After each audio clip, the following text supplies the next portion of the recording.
పూర్వం విష్ణుభక్తి కలిగిన దంపతులకు ఎన్నేళ్లైనా సంతానం లేకపోవడంతో వారు మేల్కోటి క్షేత్రానికి చేరుకొని అక్కడ ఉన్న చలువ నారాయణ స్వామిని భక్తితో సేవించారు. స్వామి అనుగ్రహంతో వారికి ఒక కుమారుడు కలిగాడు. అతడు శ్రీ మహావిష్ణువు యొక్క వనమాల అంశతో జన్మించాడు. చలవ నారాయణ స్వామి అనుగ్రహంతో పుట్టాడు కాబట్టి ఆ పిల్లవాడికి విప్ర నారాయణ అనే పేరు పెట్టి ఎంతో ప్రేమగా పెంచుకున్నారు.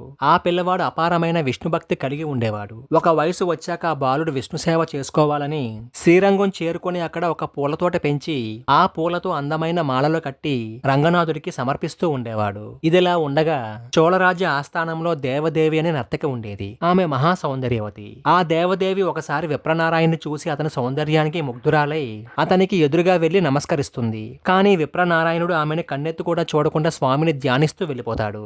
దాంతో ఆ దేవదేవికి గర్వభంగం అవుతుంది. ఎలాగైనా సరే విప్రనారాయణ్ని తన చుట్టూ తిప్పుకోవాలని అనుకుంటుంది. వెంటనే తన వేషాన్ని మార్చి తులసిమాలలో ధరించి విప్రనారాయణ ఆశ్రమానికి వెళ్లి తనకు ఆశ్రయం ఇవ్వమని వేడుకొనగా ఒంటరి స్త్రీ అని జాలిపడిన విప్రనారాయణుడు ఆ తోటలోనే నివసించమని ఎప్పుడూ కుటీరంలోనికి రావద్దని చెప్పి ఆశ్రయం ఇస్తాడు. విప్రనారాయణ స్వామిపై అద్భుతమైన కీర్తనలో గానం చేస్తూ ఉంటే అందుకు తగ్గట్టుగా దేవదేవి నాట్యం చేస్తూ స్వామి వారి సేవ చేసుకునేది. ఆమె నాట్యాన్ని చూసిన విప్రనారాయణుడు ఆమె కూడా ఒక గొప్ప విష్ణు భక్తురాలని పొంగిపోతాడు. ఇలా ఉండగా శ్రీరంగంలో ఒకసారి 3 రోజుల పాటు కుంభవృష్టి కురుస్తుంది. కుటీరంలో ఉన్న విప్రనారాయణుడికి దేవదేవి గుర్తుకు వచ్చి అంత పెద్ద వర్షంలో ఒక స్త్రీ బయట ఉండడం సబబు కాదని గ్రహించిన విప్రనారాయణుడు ఆమెను కుటీరంలోనికి రమ్మంటాడు. కుటీరంలోనికి వచ్చిన దేవదేవుని మొదటిసారి గమనించిన విప్రనారాయణుడు ఆమె అందానికి ముగ్ధుడై ఆమె ప్రేమలో పడిపోతాడు. దేవదేవి కూడా విప్రనారాయణ్ణి ఆరాధిస్తూ ఉంటుంది. ఒకసారి దేవదేవి తన తల్లిని చూసి వస్తానని చెప్పగా అది విన్న విప్రనారాయణుడు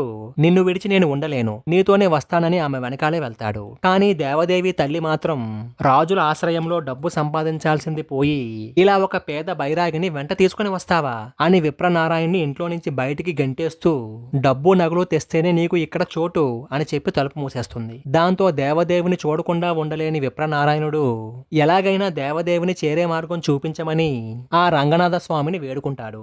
అప్పుడు రంగనాథ స్వామి శ్రీరంగం ఆలయంలో ఉండే 5 నిధుల్లో ఒక నిధిని తీసుకుని దేవదేవి ఇంటికి వెళ్ళమని రంగనాథ స్వామి ఒక నిధిని విప్రనారాయణకి ఇస్తాడు. ఆ నిధిని తీసుకుని దేవదేవి తల్లి విప్రనారాయణ